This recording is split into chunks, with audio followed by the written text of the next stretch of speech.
big breaking news এই মুহূৰ্তৰ সবাতোকৈ ডাঙৰ পলিটিক্যাল ব্ৰেকিং জনাইছে অসম প্ৰদেশ কংগ্ৰেছৰ নতুন সভাপতি গৌৰৱ গগৈ এই মুহূৰ্তৰ বিগ ব্ৰেকিং নিউজ অসম প্ৰদেশ কংগ্ৰেছৰ সভাপতি হলনি কৰা হল আৰু গৌৰৱ গগৈক অসম প্ৰদেশ কংগ্ৰেছৰ নতুন সভাপতিৰ দায়িত্ব অৰ্পণ কৰা হৈছে সাংসদ গৌৰৱ গগৈক এপিসিসিৰ সভাপতিৰ দায়িত্ব অৰ্পণ কৰিছে এআইসিসিয়ে গৌৰৱ গগৈক সভাপতিৰ দায়িত্ব দিয়া হৈছে ভূপেন বৰাৰ হলনি এতিয়া গৌৰৱ গগৈ হ'ব এপিসিসিৰ নতুন সভাপতি বহু জল্পনা কল্পনা চলি আছিল গৌৰৱ গগৈ এপিসিসিৰ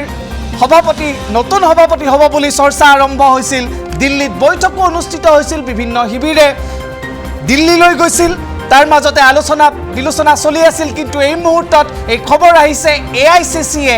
গৌৰৱ গগৈক এপিসিসিৰ সভাপতিৰ দায়িত্ব অৰ্পণ কৰিছে এই মুহূৰ্তৰ বিগ ব্ৰেকিং নিউজ জনাইছো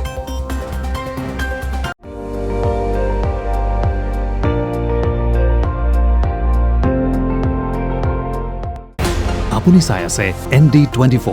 সৰ্বশ্ৰেষ্ঠ নহয় সৰ্বোত্তমৰ দৌৰা